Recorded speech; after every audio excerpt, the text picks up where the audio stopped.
Ramón Bejarano, relator de Derechos Humanos.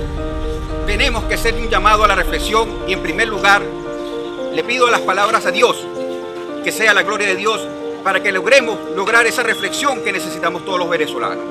En primer lugar, el llamado a reflexión es lo que están haciendo con el CNE. ¿Cómo es que los testigos de mesas, miembros de mesas y dirigentes políticos están siendo perseguidos? Cuando son ellos los que de manera voluntaria fueron seleccionados por su conducta intachable, porque no tienen nada que deberle a la ley.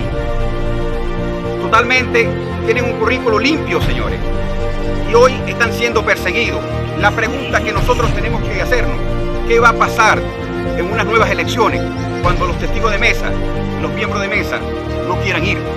Cuando es un deber, pero también es un derecho que tienen de representarnos en esa mesa. Llamamos a la cordura. ¿Qué quieren hacer con el Consejo Nacional Electoral? ¿Qué quieren hacer con los testigos? ¿Qué quieren hacer con el resultado? Pero vamos más allá, y me voy a Isaías 43:18, que dice: el pasado no se arregla, pero el futuro sí se puede cambiar. Y veamos, en el 2015, la oposición sacó casi 8 millones de votos. En el 2018, Maduro sacó 6.2. Pero veamos, en el 2018, a la fecha, comenzó la mayor inflación en Venezuela. Comenzó la mayor diáspora de Venezuela. En Brasil, en el año 2018, habían apenas 50.000 venezolanos. En Colombia no llegaban a 700.000. En Chile no habían 50.000. Hoy vemos que en Brasil hay más de 600.000 venezolanos. En Colombia hay más de 3 millones de venezolanos. En Chile hay más de 600.000 venezolanos. Pero hay dos símbolos que se veían en la diáspora. Uno era la bandera venezolana y el otro era el bolsito tricolor. Ese bolsito tricolor que le entregaban a las misiones.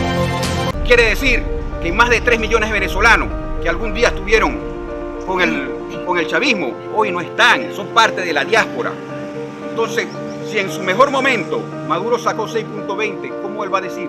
Con 3 millones menos de personas, con una diferencia salarial, con unas jubilaciones y pensiones pésimas, con una corrupción inmensa, va a sacar 6.20. No, señores, hay que vivir la realidad. La estadística lo demuestra. Lo que pedimos nosotros es que se revise esa situación, que se revise no el seguimiento a esos testigos, porque son amas de casa, son trabajadores, son funcionarios, son estudiantes, que hoy corren el riesgo también de huir del país. El llamado es a la unificación, al llamado es a la reflexión, a que busquemos trabajar bajo las leyes y la Constitución de la República, como lo establecía el sobre, que decía que había que imprimirse 5 actas. El sobre decía, por ley tienen que imprimirse 5 actas, y eso es lo que hay que hacer cumplir. Y que Dios esté con nosotros. La soberanía se representa en el voto, y cada uno de nosotros los venezolanos tenemos el derecho, porque de ahí depende el futuro de cada uno de nosotros, la soberanía.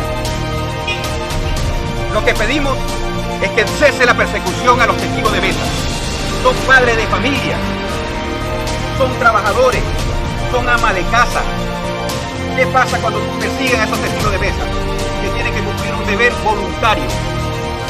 En unas próximas elecciones, ¿qué va a pasar con los testigos de mesa? Van a tener temor de ir a unas elecciones. Van a tener temor de ir ahí. Y entonces, ¿qué va a pasar con el Consejo Nacional Electoral? El llamado es a la reflexión, al cese de la persecución, al hostigamiento, a respetar los derechos y los deberes que tenemos cada uno de nosotros venezolanos. El derecho a unificarnos, porque es el momento que podemos unificarnos. Y basta de persecuciones. Los estudiantes no tienen antecedentes penales, ninguno. Muchos son mejores estudiantes, universitarios, deportistas, y hoy están siendo perseguidos. ¿Por qué no se persiguió a Tarea Alzheimer, que salió y se le respetaron todas sus condiciones y se llevó 23.000 millones de dólares? Y el trato que le dieron fue diferente al que le están dando a las personas, donde llegan a sus casas, les rompen las puertas, los patean, los golpean, los persiguen. Eso es lo que tenemos que ver. Nosotros lo que estamos pidiendo es que se respeten los derechos y la decisión, la soberanía que está en el ciudadano de cada uno de Venezuela, que podamos llamarlo Venezuela y no lo que está sucediendo ahora.